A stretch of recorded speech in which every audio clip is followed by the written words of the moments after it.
Loud budgeting, can it actually work to help you save more money? If you don't know us, I'm Hope. And I'm Larry. This is Under the Median, where every week we talk about practical frugality. It was around mid-January where this whole new trend in budgeting was introduced on TikTok. A young man said on his channel, I've got a great idea. We are going to replace this whole idea of quiet luxury with the whole idea of loud budgeting. He's kind of had it with consumerism. He's had it with feeling like he's got to go to all these events with friends. He doesn't want to tell them he's not doing it because he's budgeting. And now he is like loud and proud going to tell them, I'm not coming. And here is why. I'm going to broach that hallowed topic of money. And I'm going to tell you I'm not coming because it's not in my budget. There's a lot of different strategies that need to be used in order to practice loud budgeting. For one, we don't want to be loud and obnoxious with our friends. Right. We don't want to turn them off. We just want simple statements that will state very emphatically, we're not going to spend money to go out to eat tonight because we have some financial goals in mind that we're working on. And it's not a matter of you being poor or being impoverished that you can't go out. It's a matter of planning. You're planning to do well with your money. And part of the planning is this going out to eat tonight was not in the plans, and therefore there's no money budgeted for it. So the answer is no to going out tonight.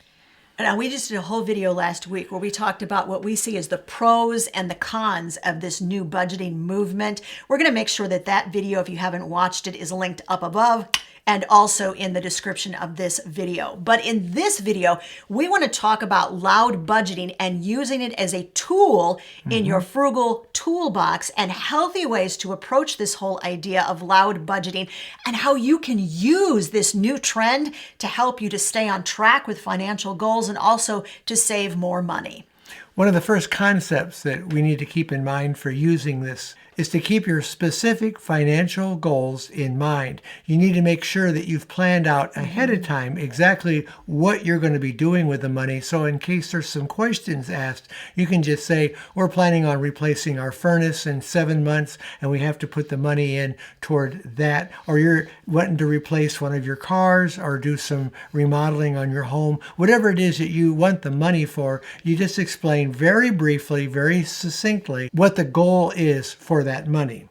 Now, your friends may or may not even ask you that question after you simply say it's not in the budget or I've spent all of my eating out money this month. Ask me next month. Let's get it on the calendar. I may be able to go next month. Something along those lines. Whether you publicly state your specific financial goals or not, the only way that you will be able to effectively use loud budgeting is if you yourself know those goals.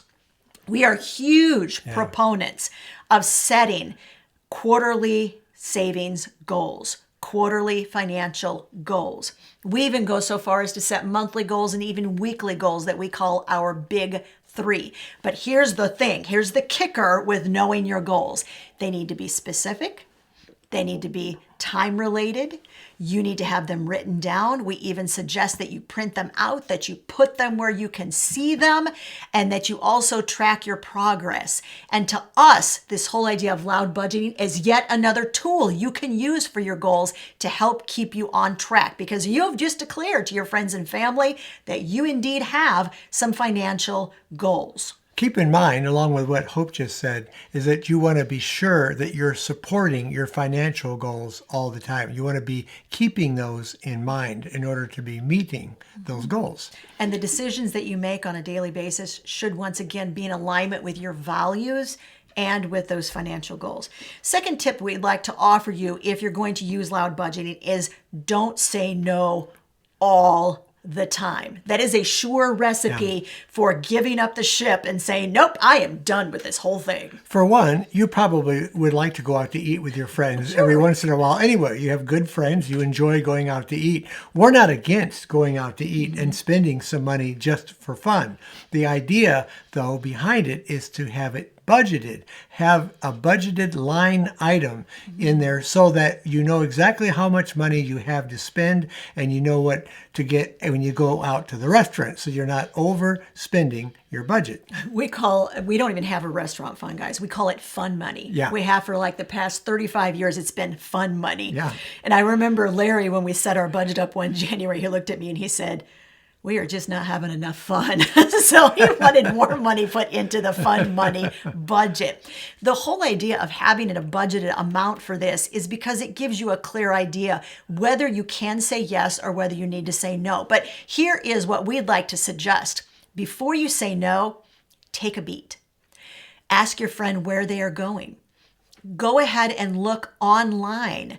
See if there's anything that is at that restaurant that you could afford and still remain within your allotted restaurant or fun money budget. Don't automatically say no, because what could happen is you just get in this habit of saying no, no, no, no, no, no, no.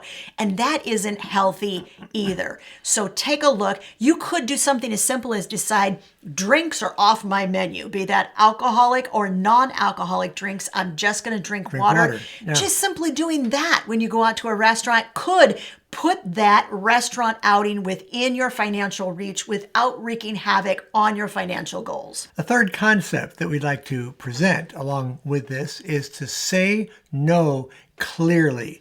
Decide ahead of time you're not going to do this and be very clear. Don't say it in a way that might suggest some doubt as to whether you're going to go or not. You have to be real sure and be firm about the fact that you're not going to participate in this financial adventure. When you communicate that no, do it clearly and do it transparently. Go ahead and tell your friends, I have some financial goals this month or this year, and so I'm not going to be going on this outing to the restaurant, or I'm not going to be going to this play. This whole idea, and we always mention restaurants because that seems to be the main thing that we do with friends. But there's lots of different opportunities where you're going to be asked to spend some of your hard-earned money to participate in things with friends, which is not related to a restaurant. So just sort of plug in whatever that social thing is that you've been asked to do, and don't just strictly think about this in terms of going to a restaurant. One of the things that was mentioned in our previous video was the fact that this concept can cause you to have some accountability partners. But the fact is, your casual friends are not going to make real good accountability partners. They're not going to be interested in all the details of your financial involvement. All they're going to do is want to spend some time with you and have some fun.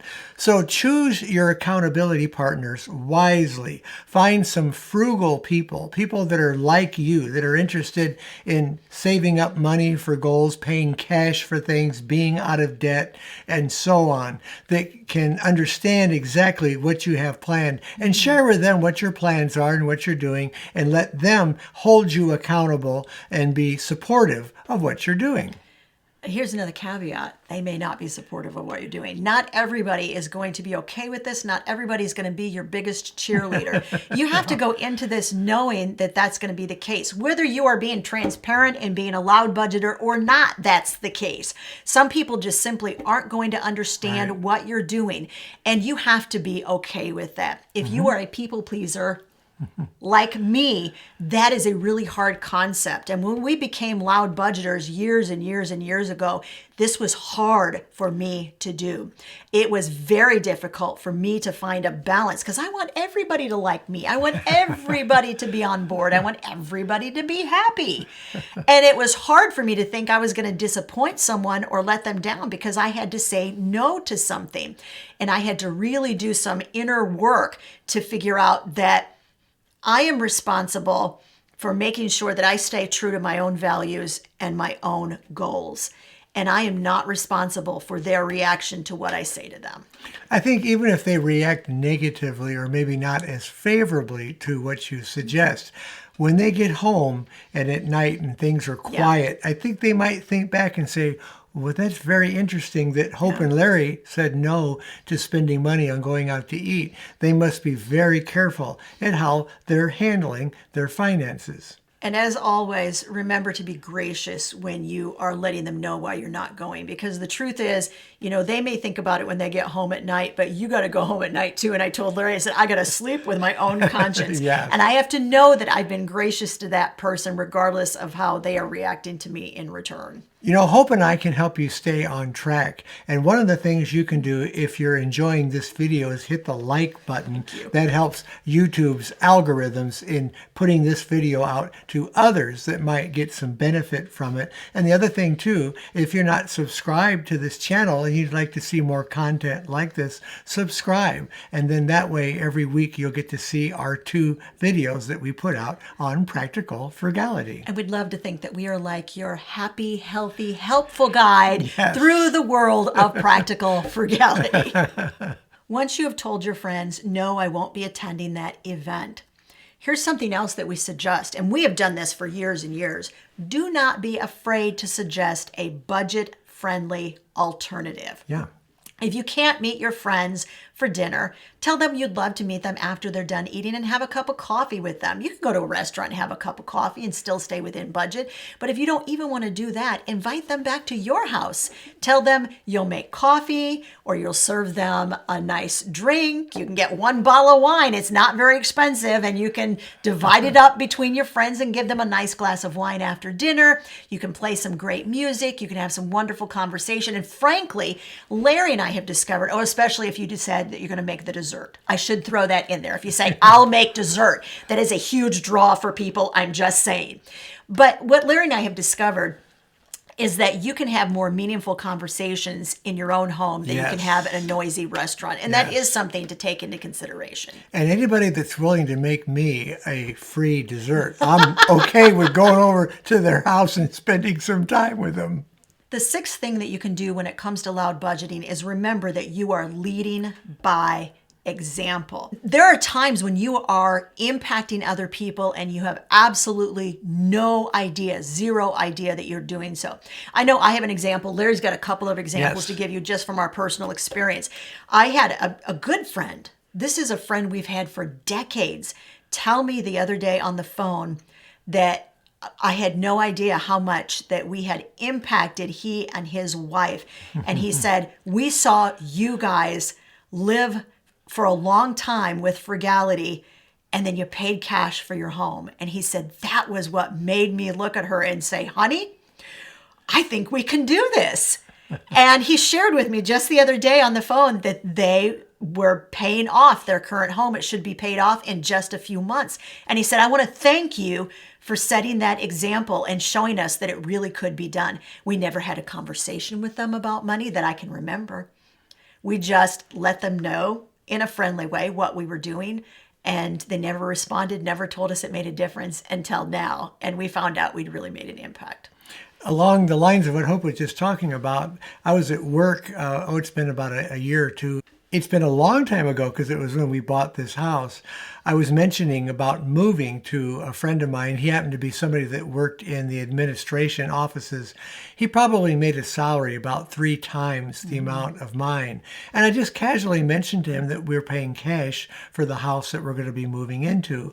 And he looked at me kind of startled and he said, wow, I have never paid cash for a house. And he says, I don't know too many people that do that. And it developed into a very respectful relationship where I got to share other things about our frugal lifestyle with him and his wife that affected him. And so it was just a kind of a nice way to get into a really nice talk about how we live and how we handle the money. The other thing was I was laid off at a job that I had before my last job. And my employer, who happened to be the owner of the company, said, are you going to be okay? Because there were 5 people being laid off and it had to do with the times that we were in. And I said, you know what? I'll be fine. We have enough to live on right now for a year if we had to live just solely on our savings. And he was really impressed. And I think it really relieved him to know that I was going to be okay. And as it worked out, within 2 months, I was able to find the job that I worked for the rest of my life at. And during the time that I was laid off, I worked 3 part-time jobs, and we never took a dime out of savings, as it turned out. So there was a way to get through even that situation. What's interesting is his boss, when he replied that, said, I've laid off 5 people. You're the 5th person, the last person to come to my office. He said, I've asked the same question to all the other 4 people. And he said, not one of them could tell me what you just told me. And Larry was he was last hired in, so he was at the bottom of the totem pole. Pay scale. Of the pay scale. Yeah, and right. everybody made more than he was. Now, and that is not to brag on ourselves or anything like that. That's just to let you know. It works. And to remind you that no matter what reception you get when you are practicing your loud budgeting, you may be making far more of an impact than you would ever believe that you are. That's right. So what does loud budgeting do for you? Well, for one, it can give you confidence. I always told Hope it can help you to stay on the path. It's kind of like having a map to go by. You know exactly how to get between point A and point B because you use the map. And in this case, loud budgeting will help you stay firmly fixed to the road that you've chosen to go down. It can also help you set boundaries in a firm but super helpful way, not only for you, but also for the people with whom you are interacting.